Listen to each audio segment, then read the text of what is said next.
এক মহিলা অনেকদিন থেকে মাথার যন্ত্রণায় ভুগছেন। দেশের নামি দামি বহু চিকিৎসকের পরামর্শ ও ব্যবস্থা অনুযায়ী ওষুধপত্র খেয়েছেন, টোটকা চিকিৎসাও করেছিলেন কম না, কিন্তু কিছুতেই মাথার যন্ত্রণা কমেনি। দীর্ঘদিন থেকে ভুগে ভুগে হতাশ হয়ে পড়েছিলেন মহিলা। এই রোগ বুঝি আর সারল না, কিন্তু সর্বশেষ চেষ্টা হিসাবে ভদ্রমহিলার স্বামী তাকে নিয়ে এলেন কলকাতায় এক চিকিৎসকের কাছে। দেশজোড়া নামডাক সেই চিকিৎসকের, সাক্ষাৎ ধন্বন্তরী বলে পরিচিত তিনি। একমাত্র এই চিকিৎসককেই রোগী দেখানো বাকি ছিল। প্রতিদিন সকালের দিকে কিছু সময় বিনা পারিশ্রমিকে রোগী দেখতেন সেই চিকিৎসক। নিজের বাসভবনেরই একটি ঘরে তিনি বসতেন।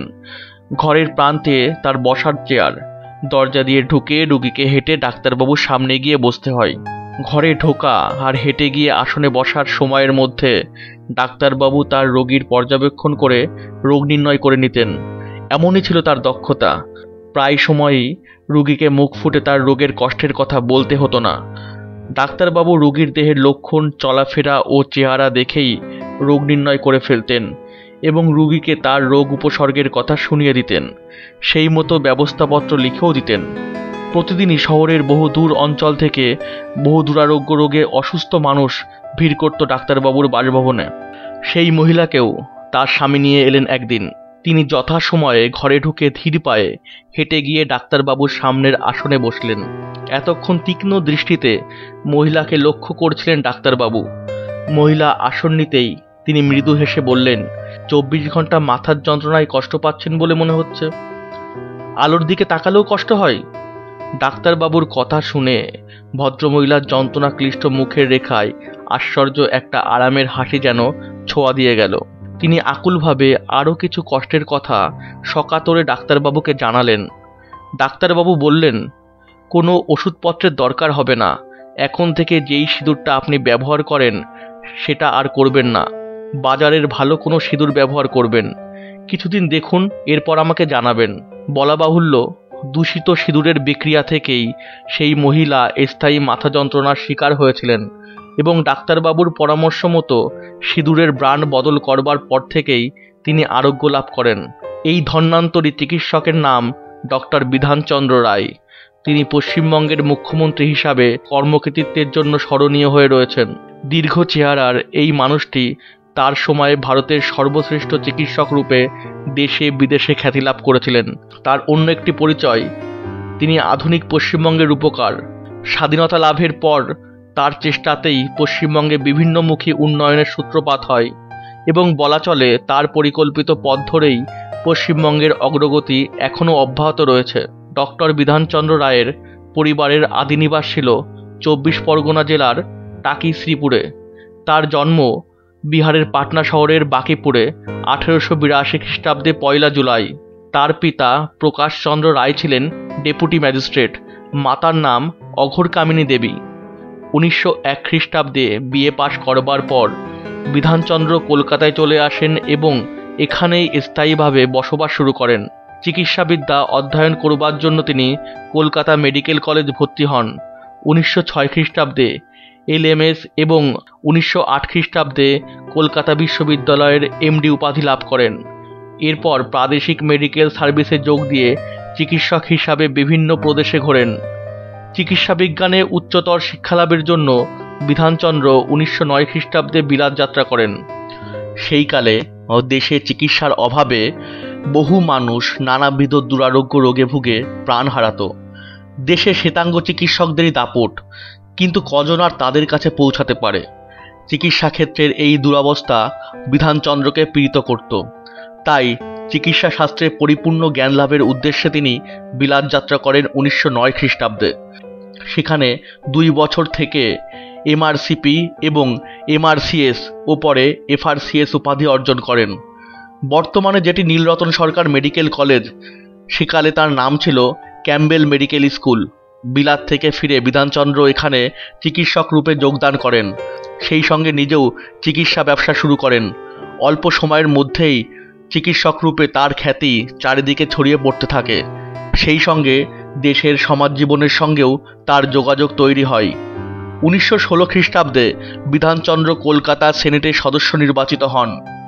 2 বছর পরে 1918 খ্রিস্টাব্দে ক্যাম্বেলের সরকারি চাকরি ছেড়ে দেন। যোগদান করেন কারমাইকেল মেডিকেল কলেজ, মেডিসিনের অধ্যাপক পদে। বর্তমানে আরজি কর মেডিকেল কলেজের নামই সেকালে ছিল কারমাইকেল মেডিকেল কলেজ। এখানে কর্মরত অবস্থাতেই তিনি রাজনীতির সঙ্গে যুক্ত হন।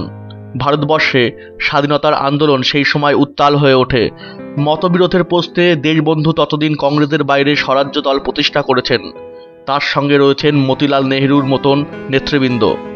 বাংলা তথা ভারতের অবিসংবাদিত জননেতা দেশবন্ধু চিত্তরঞ্জন দাসের প্রভাবে বিধানচন্দ্র রাজনীতিতে যোগ দেন 1923 খ্রিস্টাব্দে। তার স্বরাজ্য দলের হয়ে নির্বাচনে প্রতিদ্বন্দ্বিতা করে বিধানচন্দ্র বাংলার ব্যবস্থাপক সভার সদস্য নির্বাচিত হন।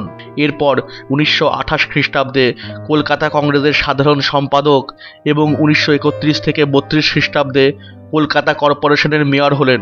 বিধানচন্দ্র ছিলেন দেশপ্রেমিক, সত্যনিষ্ঠ ও নির্ভীক। 1931 খ্রিস্টাব্দে আইন অমান্য আন্দোলনের সময় তিনি কলকাতা কর্পোরেশনের জাতীয় পতাকা উত্তোলন করেন। এই সময় বোম্বাই থেকে কলকাতায় ফেরার পথে ওয়ার্ধা স্টেশনে বিধানচন্দ্র গ্রেপ্তার হন। সকল কর্মব্যস্ততার মধ্যেও চিকিৎসক হিসাবে দেশের জনগণের সঙ্গে যোগাযোগ রক্ষা করতে কখনো শৈথিল্য করেননি। চিকিৎসক হিসাবে সমাজের প্রতি দায়বদ্ধতার কথা তিনি একদিনের জন্যও ভুলে যাননি। ফলে চিকিৎসক হিসাবে কেবল দেশেই নয়, আন্তর্জাতিক ক্ষেত্রেও তিনি খ্যাতি ও স্বীকৃতি লাভ করেছিলেন। 1935 খ্রিস্টাব্দে Bidhan Chandra Royal Society of Tropical Medicine and Hygiene এবং 1940 খ্রিস্টাব্দে আমেরিকান সোসাইটি চেস্ট ফিজিশিয়ানের ফেলো নির্বাচিত হন। 1937 খ্রিস্টাব্দে তিনি বাংলার পার্লামেন্টারি কমিটির সভাপতি এবং কংগ্রেসের নির্বাচন পরিচালনা করেন। দেশের রাজনৈতিক ও সামাজিক ক্ষেত্রে এভাবে ক্রমশই বিধানচন্দ্রের প্রভাব ও গুরুত্ব বৃদ্ধি পেতে থাকে। 1942 খ্রিস্টাব্দে বিধানচন্দ্র কলকাতা বিশ্ববিদ্যালয়ের উপাচার্য নিযুক্ত হন। 1944 খ্রিস্টাব্দে কলকাতা বিশ্ববিদ্যালয় তাকে ডিএসসি উপাধিতে ভূষিত করে। 1947 খ্রিস্টাব্দে বিধানচন্দ্র কলকাতা বিশ্ববিদ্যালয়ে নির্বাচিত কেন্দ্র থেকে কংগ্রেস মনোনীত প্রার্থীরূপে আইনসভার সদস্য নির্বাচিত হন। 1948 খ্রিস্টাব্দে 23শে জানুয়ারি পশ্চিমবঙ্গের মুখ্যমন্ত্রী নির্বাচিত হন। এই পর্যায় থেকে বিধানচন্দ্রের কর্মময় নতুন জীবনের সূত্রপাত হয়। প্রখ্যাত চিকিৎসক ও রাজনীতিবিদ বিধানচন্দ্র হলেন পশ্চিমবঙ্গের কর্ণধার। তার গঠনমূলক কর্মধারা বহু বিচিত্র পথে বিকশিত হওয়ার সুযোগ লাভ করল। স্বাধীনতার পরে আদি বঙ্গদেশের 1/3 ভূমিভাগ নিয়ে গঠিত হয়েছিল ক্ষতবিক্ষত সমস্যা জর্জরিত পশ্চিমবঙ্গ। এই সময়ে কেন্দ্রীয় সরকারের পরিকল্পনা ছিল বিধানচন্দ্রকে উত্তরপ্রদেশের রাজ্যপাল করে পাঠানো। এই জন্য এই পত্রে নির্দিষ্ট হয়েছিল। সেই সময়ে ডক্টর প্রফুল্লচন্দ্র ঘোষ ছিলেন পশ্চিমবঙ্গের মুখ্যমন্ত্রী। তিনি ছিলেন অত্যন্ত সৎ মানুষ, কিন্তু নানাবিধ চক্রান্তের শিকার হয়ে তাকে মুখ্যমন্ত্রিত্বের পদ ছাড়তে হয়েছিল। পশ্চিমবঙ্গের মুখ্যমন্ত্রী সেই শূন্য আসনে অত্যন্ত আকস্মিকভাবেই বিধানচন্দ্র আসীন হলেন এবং জীবনের শেষ দিন পর্যন্ত গুরুদায়িত্ব পালন করে গেছেন। প্রথম থেকেই তিনি যোগ্যতার পরিচয় দিয়েছেন। বিধানচন্দ্রই প্রথম স্বাধীন ভারতকে প্রথম নির্বাচন কমিশনার উপহার দিয়েছিলেন। তার নাম সুকুমার সেন। শিল্প ও যোগাযোগ ব্যবস্থার উপরেই দেশের অর্থনৈতিক উন্নতি নির্ভরশীল। বিধানচন্দ্র তাই রাজ্যের এই দুই দিক প্রথম থেকেই বিশেষভাবে নজর দিলেন। শিল্পের পুনরুজ্জীবন ঘটানোর জন্য তিনি নানাভাবে উদ্যোগ গ্রহণ করলেন। এই রাজ্যের চটকলগুলির প্রয়োজনীয় কাঁচামাল অর্থাৎ পাট আসত প্রধানত পূর্ব বাংলা থেকে। দেশ বিভাগের ফলে পূর্ব বাংলা হয়ে গেল ভিন্ন দেশ।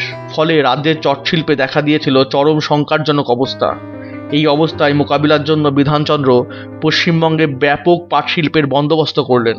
এছাড়া বিধাননগর উপনগরী, কল্যাণী উপনগরী, রাষ্ট্রীয় পরিবহন, হরিণঘাটা দুগ্ধ প্রকল্প, বেশ কয়েকটি বিশ্ববিদ্যালয় যেমন কল্যাণী, বর্ধমান, উত্তরবঙ্গ, ব্যান্ডেল তাপবিদ্যুৎ কেন্দ্র এবং দামোদর ভ্যালি কর্পোরেশনের বিভিন্ন প্রকল্প, এই সকল কিছু প্রতিষ্ঠার মূলেই ছিলেন কর্মবীর বিধানচন্দ্র রায়। এক কথায় বলা চলে, স্বাধীনতা লাভের পর পশ্চিমবঙ্গের রূপায়ণে বিধান রায়ের গঠনমূলক প্রতিভা ও ব্যক্তিত্ব সর্বতোভাবে প্রভাব বিস্তার করে। বিভিন্ন ভারী শিল্প প্রতিষ্ঠার মধ্য দিয়ে তিনি পশ্চিমবঙ্গের অর্থনৈতিক উন্নতির ভিত্তি স্থাপন করে গেছেন। ব্যবসায়ী হিসেবেও বিধানচন্দ্র রায় তার প্রতিভার ছাপ রেখে গেছেন। শিলং হাইড্রো ইলেকট্রিক কোম্পানির অন্যতম ডিরেক্টর ছিলেন তিনি। জাহাজ ও বিমান ও ইন্স্যুরেন্স ব্যবসার সঙ্গেও যোগ ছিল তার। 1948 খ্রিস্টাব্দ থেকে 1962 খ্রিস্টাব্দ পর্যন্ত দীর্ঘ 14 বছর একটানা বিধানচন্দ্র পশ্চিমবঙ্গের মুখ্যমন্ত্রীর পদে আসীন ছিলেন।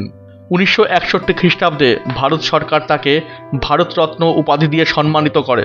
1962 খ্রিস্টাব্দে 1 জুলাই কর্মরত অবস্থাতেই কলকাতা রাজভবনে আধুনিক পশ্চিমবঙ্গের রূপকার, কর্মবীর ও দেশের সর্বশ্রেষ্ঠ চিকিৎসক বিধানচন্দ্র রায় শেষ নিঃশ্বাস ত্যাগ করেন।